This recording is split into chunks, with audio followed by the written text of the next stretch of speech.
Welcome everyone to the latest in our GC People Leaders series. Today my guest is Andrew Harrison, a director with Arup. He's been with the company for 32 years, in his current role since 2016. And Andrew has kindly taken the GC index for us. Andrew, your profile suggests a very adaptable nature. We're going to talk about your success in your world, but firstly, do you recognize your adaptable nature in this profile?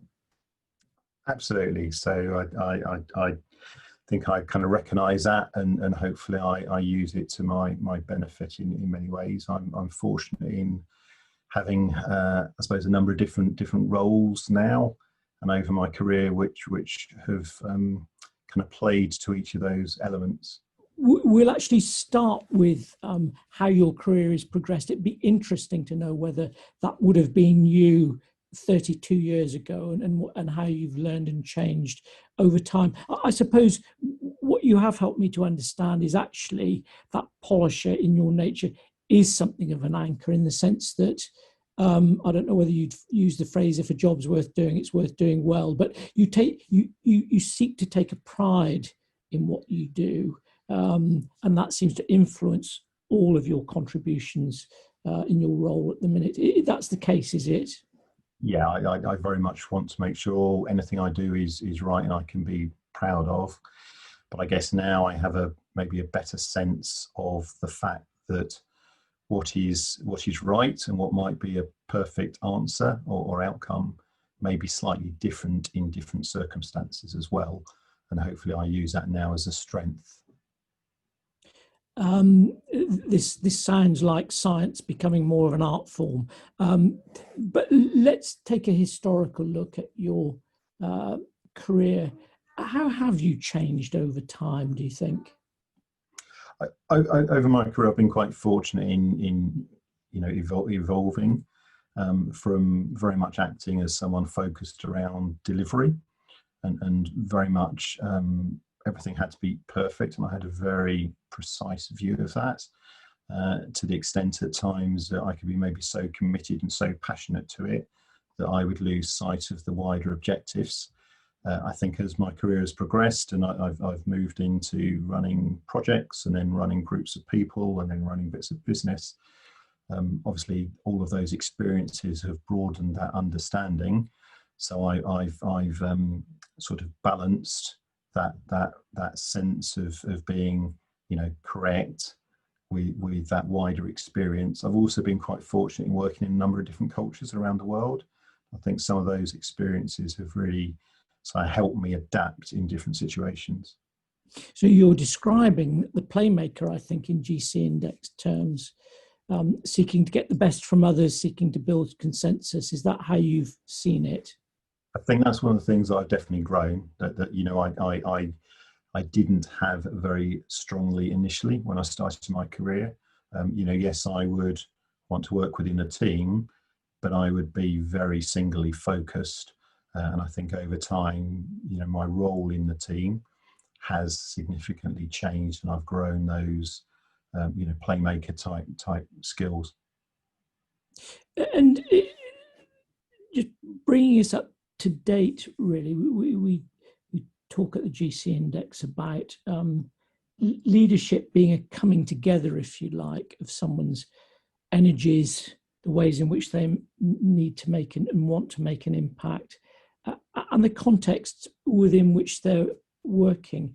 Tell us a little bit. You've been talking to me earlier about the fit, and maybe that's why you've been around for 32 years. You see a fit, don't you, between your energies, this adaptable profile, and the culture of Arup and the way it's structured. Give us a flavour of how that fit works for you. Yeah, so we do have a very strong culture. We have a key speech that we still refer back to now. So that's a key kind of anchor for the firm. It's celebrated and we pass it on, albeit obviously in today's kind of terms and language. But fundamentally, it's around good people, doing good things, give us good outcomes. So we are an organisation who want people to come forward with ideas, and therefore there's opportunities for people to evolve and develop. We're also quite flat from a management structure, which again provides opportunity to maybe see beyond your local environment and have a wider perspective in terms of where the firm is going and maybe where the opportunities could therefore lie. So in GC Index terms, this sounds like a culture that values, appreciates game-changing ideas, possibilities, a culture that values, in a playmaker sense, collaboration and teamwork, but there's still this focus on let's get some stuff done, but let's do it as well as we can. Which is extraordinary, isn't it? It's hard to know which comes first. But I'm sure the culture has shaped you, but it sounds very much like you felt at home in that sort of environment. Give us a flavour then, given your success at work, has the game changer in your nature come to the fore more obviously or more readily than it might have done historically? I think in some roles, particularly where I'm trying to bring together different parts of the firm, maybe in a new arena, that's where maybe the game changer element comes to the foremost, where it might be understanding different opportunities that may be presented by bringing something together in a fairly kind of creative and unusual sort of way. There's some work I've been doing recently, particularly related to that, which has been both personally rewarding and helped us take something into a slightly new direction. Yeah, and just thinking again about the adaptability that's so obvious in your profile. I guess you've learned how to make a particular contribution to fit with a particular moment or situation. That's been conscious. I think so. Yes. In some, I have one role which is quite operationally, commercially focused. I have another role which is very much around kind of clients and strategy for evolving the business. I have some other roles which are bringing different bits of business together, as I described earlier.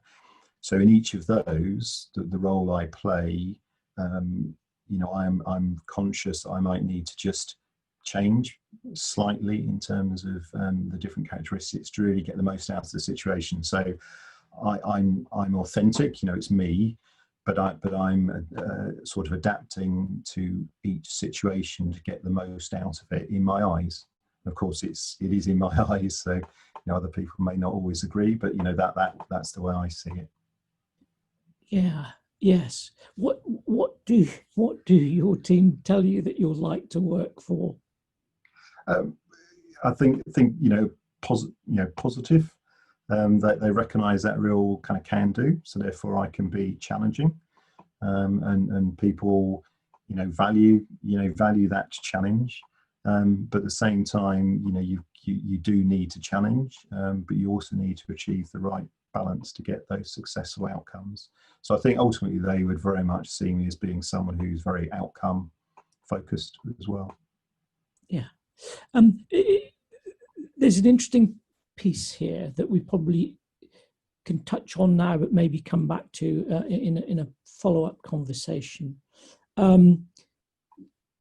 in an organisation, getting this interesting balance right between being opportunistic about creative possibilities and exciting things as organisations grow, and bringing some structure and commerciality to that. Presumably that's been part of your role, your leadership role within the business. What have you learned about that? I think one of the aspects that's really helped my career over the period is the fact I have worked in different parts of the business, in different parts of the world, but there's always been that consistent bit of the culture. But actually working in the different bits of the world has, in different roles, is why I'm still in the same organisation for 30 years, because I'm always being given a new opportunity or a new challenge, as it were. we can't lose sight of, or in our organisation, we can't lose sight of the need for creativity and innovation. That sort of underpins who we are, coming forward with new integrated solutions and ideas. And part of my role, from a commercial perspective, is to help with a framework that means some of the businesses I support, have that sort of guardianship around them to ensure that we maintain true to that creative element, and we do enough in all those other areas to keep ourselves well managed, well structured, well organised. But ultimately, we can't lose sight of that need to be creative, innovative, and to try things. We need to give people space to try things. That's one of the main ways in which people evolve and develop in their careers. A sort of safe to fail culture, do you mean?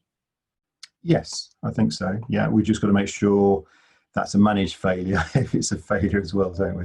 But yes. And wouldn't want you to repeat yourself, but a number of our clients these days are grappling with that challenge of how do you get the best from game-changing creative talent.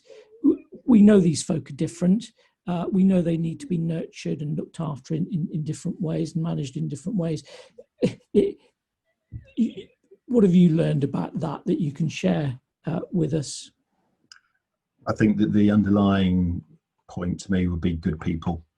So, if you have good people, then the rest to a great extent follows. Good people with trust should achieve the right outcomes. So to me, that's the fundamental. But of course, everyone is different. So you equally need to recognise when that's not going to work, and you need to take appropriate, action. So I'm not suggesting it's sort of anarchy, but you good people, good outcomes. Yeah, I take your point. They go together, don't they? Freedom and trust go together. You're trusting people to use whatever freedoms that you give them to the benefit of the greater good. Splendid. Andrew, let's draw to a close, but thank you so much for being with us for this series. Many things that our audience will learn from in terms of your experiences. So thank you for that.